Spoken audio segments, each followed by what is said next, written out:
Bismillahirrahmanirrahim. Assalamualaikum warahmatullahi wabarakatuh.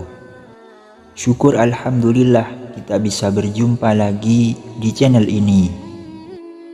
Sholawat dan salam selalu dan tetap tercurahkan kepada junjungan kita Nabi besar Muhammad sallallahu alaihi wasallam. Allahumma salli ala sayyidina Muhammad wa ala ali sayyidina Muhammad. Harapan dan doa saya semoga saudaraku semuanya selalu diberikan kesehatan, dilapangkan rezekinya, diampuni dosa-dosanya, dan dipanjangkan umurnya. Amin ya rabbal alamin. Sahabat beriman yang dirahmati Allah, subuh adalah waktu yang amat istimewa. Waktu di mana terjadi pergantian dari malam ke pagi, dari gelap menuju terang. Subuh sering diungkapkan secara khusus dalam beberapa ayat Al-Quran. Dan demi subuh apabila fajarnya mulai menyingsing, katakanlah aku berlindung kepada Tuhan yang menguasai subuh. Quran Surat Al-Falaq ayat 1. Jika Anda sering bangun pagi dan mendengarkan azan subuh, tentu Anda akan mendengar kalimat As-salatu khairum minan naum, yang artinya sholat lebih baik daripada tidur. Di mana kalimat tersebut tidak terdapat pada azan di waktu sholat lain. Dalam kalimat tersebut Allah memberikan isyarat kasih sayang pada hambanya, di mana pada waktu tersebut diperintahkan untuk menjalankan sholat subuh. Waktu subuh sendiri memiliki banyak kejadian besar dan keistimewaan. Yang pertama disaksikan oleh para malaikat.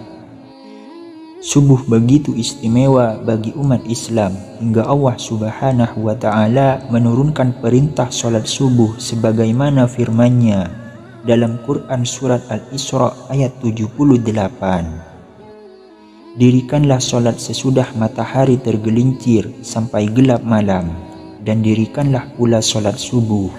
Sesungguhnya sholat subuh itu disaksikan malaikat. Orang yang menjalankan sholat subuh akan mendapat perhatian Allah pada hari kiamat, karena berkumpulnya para malaikat malam dan siang di waktu tersebut, di mana para malaikat melaporkan langsung kepada Allah Subhanahu wa Ta'ala apa saja yang dikerjakan hambanya di waktu subuh, dan mendoakan kebaikan bagi mukmin yang menjalankan sholat subuh. Yang kedua, salah satu penyebab masuk surga. Terkadang kaum mukmin lalai dalam menjalankan sholat subuh, lebih memilih untuk melanjutkan tidurnya daripada bangun untuk melaksanakan sholat. Orang yang menjalankan sholat subuh tepat waktu baginya akan menjadi jalan masuk surga. Dalam sebuah hadis mengatakan, barang siapa yang mengerjakan sholat bardain, subuh dan asar, maka dia akan masuk surga. Hadis riwayat Bukhari dan Muslim.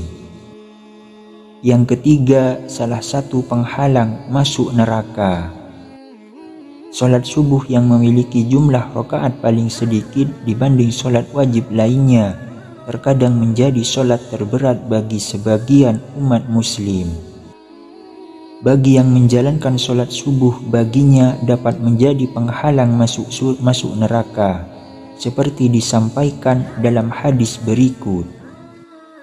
Sekali-kali tidak akan masuk neraka orang yang mengerjakan sholat sebelum matahari terbit di ufuk timur. Hadis riwayat Muslim dan Abu Daud. Yang keempat, berada dalam jaminan Allah. Barang siapa sholat subuh, maka dia berada dalam jaminan Allah. Hadis riwayat Muslim. Orang yang menjalankan sholat subuh mendapat jaminan keselamatan dari Allah. Allah akan memberikan perlindungan sepanjang hari tersebut, membuat hari menjadi lebih bersemangat dan terhindar dari rasa malas. Yang kelima, pahala seperti sholat satu malam. Bagi yang menjalankan sholat subuh berjamaah, Allah memberikan keistimewaan berupa pahala seolah-olah orang tersebut menjalankan sholat sepanjang malam. Dan barang siapa yang sholat subuh berjamaah, maka seolah-olah dia sholat seluruh malamnya. Hadis riwayat Muslim.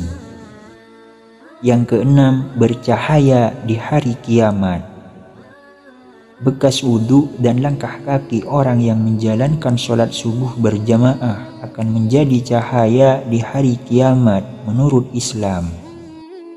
Kelak yang akan membedakan dengan umat lainnya dan menjadi jalan mendapat syafaat Nabi Muhammad SAW. Seperti sabda Rasulullah SAW, berikanlah kabar gembira kepada orang yang banyak berjalan dalam kegelapan, isya dan subuh menuju masjid, dengan cahaya yang sangat terang pada hari kiamat kelak. Hadis riwayat Ibnu Majah dan Tirmizi. Yang ketujuh, lebih baik dari dunia dan isinya. Sholat subuh dianggap sebagai amalan yang kebaikannya melebihi dunia beserta isinya. 2 rakaat sholat subuh itu lebih baik dari dunia beserta isinya. Hadis riwayat Muslim dan Ahmad. Yang kedelapan, melepaskan 3 ikatan setan. Setan senantiasa menjerumuskan manusia untuk menjauhi perintah Allah. Sholat subuh dapat melepaskan diri dari tipu daya setan. Setan membuat 3 ikatan di tengkuk salah seorang dari kalian ketika tidur.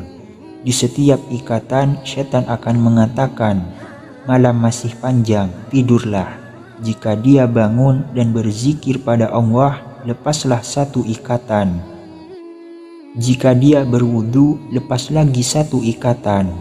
Jika dia kemudian mengerjakan sholat, lepaslah ikatan yang terakhir. Yang kesembilan, terhindar dari kencing setan. Setan senantiasa punya cara untuk menyesatkan manusia. Mereka tidak pernah lelah menggoda manusia dari segala penjuru. Mereka melakukan tindakan agar manusia menghindari perbuatan-perbuatan yang baik.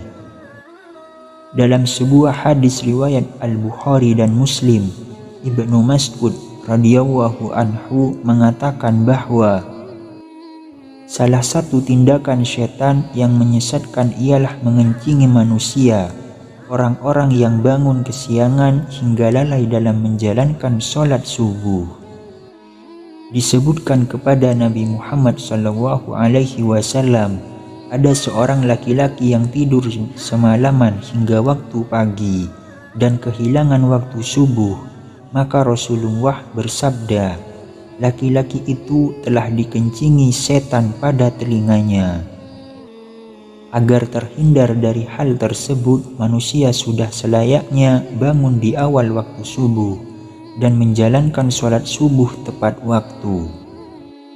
Berikutnya, waktu terkabulnya doa. Pada waktu subuh, malaikat siang dan malam berkumpul.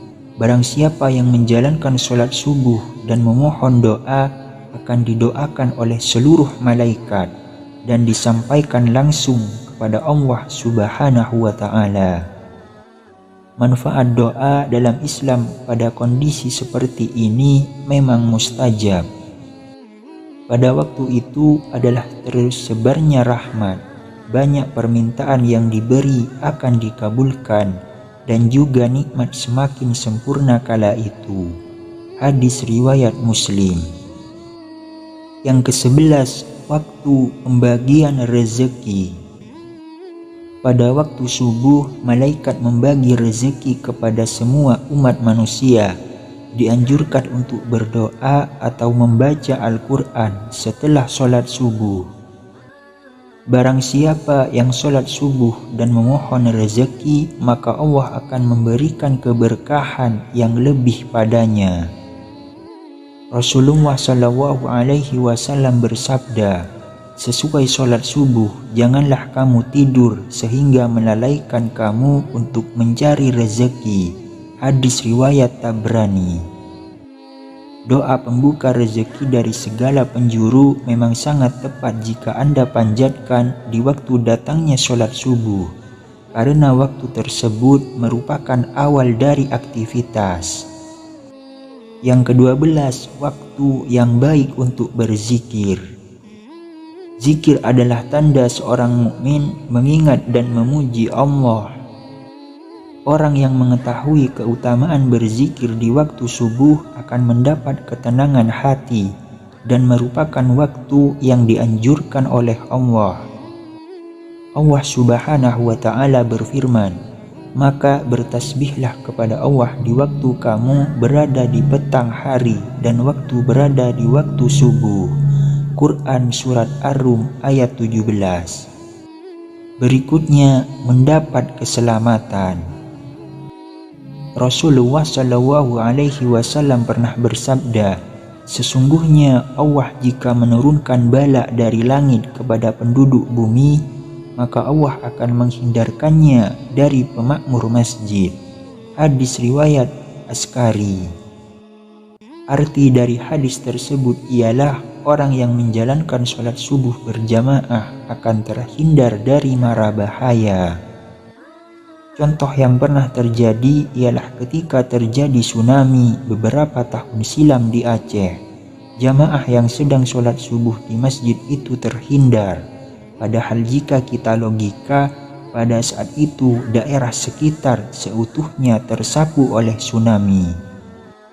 Yang ke-14, diampuni dosa-dosanya. Allah menjanjikan pengampunan bagi orang-orang yang senantiasa menjalankan sholat subuh dan memohon ampunan atas dosa-dosa pada waktu tersebut. Setelah sholat subuh dianjurkan untuk membaca kalimat Subhanallah wa bihamdihi Subhanallahil azim sebanyak 100 kali. Rasulullah Shallallahu Alaihi Wasallam bersabda, barang siapa mengucapkan Subhanallah wa bihamdihi Subhanallahil azim 100 kali dalam sehari, ia akan diampuni segala dosa-dosanya, sekalipun dosanya itu sebanyak buih di lautan. Hadis riwayat Muslim dan Tirmizi.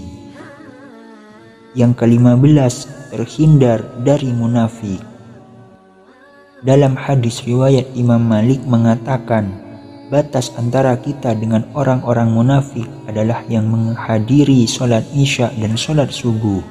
Hal itu dikarenakan orang munafik tidak akan sanggup untuk menghadiri kedua sholat tersebut. Hadis riwayat Imam Malik. Hadis tersebut menjelaskan bagi yang menjalankan sholat subuh dapat terhindar dari ciri orang munafik. Berikutnya, dapat melihat Allah. Manusia dapat melihat Allah saat berada di surga nanti. Allah Zat yang Maha Agung akan menampakkan dirinya di hadapan hamba-hambanya yang dikehendaki, termasuk di hadapan hamba-hambanya yang selalu menjaga sholat subuhnya. Rasulullah Shallallahu Alaihi Wasallam bersabda, kami sedang duduk bersama Rasulullah Shallallahu Alaihi Wasallam. Ketika melihat bulan purnama, beliau berkata, sungguh kalian akan melihat Rabb kalian sebagaimana kalian melihat bulan yang tidak terhalang dalam melihatnya. Apabila kalian mampu, janganlah kalian menyerah dalam melakukan sholat sebelum terbit matahari dan sholat sebelum terbenam matahari, maka lakukanlah. Hadis riwayat Al-Bukhari dan Muslim. Berikutnya, mendapat pahala seperti pahala haji dan umroh.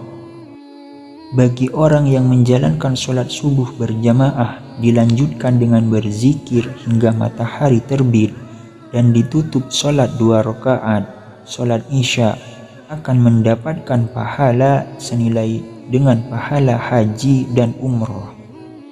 Hal ini sebagaimana sabda Rasulullah SAW, siapa yang sholat subuh dengan berjamaah lalu duduk berzikir kepada Allah sehingga matahari terbit, kemudian sholat 2 rakaat, maka ia mendapatkan pahala haji dan umroh sempurna. Hadis riwayat At-Tirmizi. Sahabat beriman yang dirahmati Allah, mari kita biasakan bangun pagi dan menjalankan sholat subuh tepat waktu. Selain menjalankan kewajiban sebagai umat muslim, sholat subuh juga memberi hikmah berupa melatih kedisiplinan diri dan mencegah rasa malas. Demikian yang dapat saya bagikan, semoga bermanfaat untuk kita semua. Assalamualaikum warahmatullahi wabarakatuh.